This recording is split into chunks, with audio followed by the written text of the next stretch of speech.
So, welcome to my channel. For today's video ay pupunta ako sa sentro ng barangay guys kasi meron daw na nagbibenta ng 5 peso na ulam. So, puntahan natin. So, doon pala yung bahay namin yun o na binibidyo ko kanina.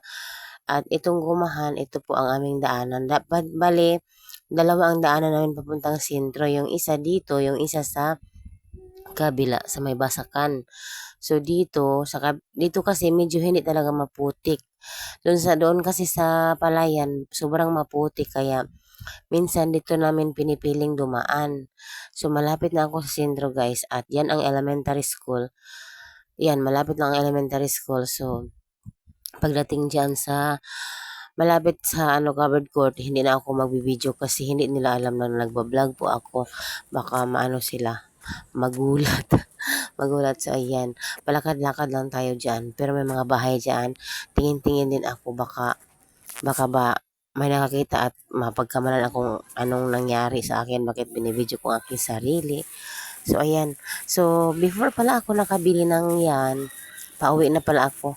Before ako nakabili niyan, nagtanong muna ako sa mga bata kasi hindi ko alam. So pagdating doon, hindi naman ako pwedeng mag-video kasi nga nahiya ako mag-video guys. So pag pauwi ko, doon na lang ako nag-video. Ayan. Yan ang daladala ko, mga ulam yan. Na tag 5 peso, 30 peso yung pera ko na dinala. Kasi gustuhin ko ang bumili ng isda, napakamahal, hindi natin kaya ngayon kasi nagtitipid ako dahil nga sa anak ko para may pambaon sa school. So wala pang income ngayon. So yun palang bahay namin guys. O yun. So dyan, pauwi na tayo. Pasensya na po kayo kasi sobra talagang magalaw ang camera ko. Wala kasi akong holder ng cellphone. So ayun. So dito ang daan. So yung malapit sa aming bahay ay simbahan po 'yan. So bali ang bahay namin talaga ay na-isolate, medyo malayo-layo sa mga sa mga bahay kabahayan. Pero malapit lang din naman kami sa sentro, pero parang naging isla ba yung bahay namin na malayo. So yun. So pangiti-ngiti lang ako diyan, pero kaya na yung ulam ko kaya na umaga habang nagla-live ay chichirya. Pero masarap din naman po 'yun. So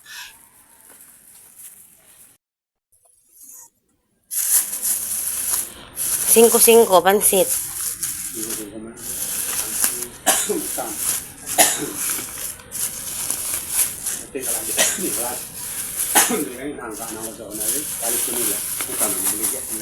Ano?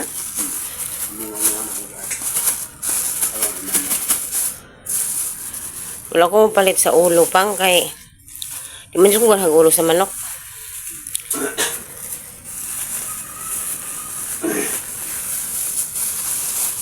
So ayan. Bali 5-5 peso isa, 5-5-5-5-5-5-5, 30 peso. Ito ang ulam. Kasi wala kaming ulam. Ang mahal din ng isda kaya ito na ang ating uulamin. Ayan. Kung bumili doon at nagtanong muna ako sa mga estudyante kasi hindi ko alam kung saan. Kaya ayan, nakabili na tayo. 30 peso ito. 5 peso isa. 5 yan. Ito may munggo. 5 din. Dalawa, 10 peso. So yun, tipid-tipid. 30 peso. Ayan. Pang, kauna pang.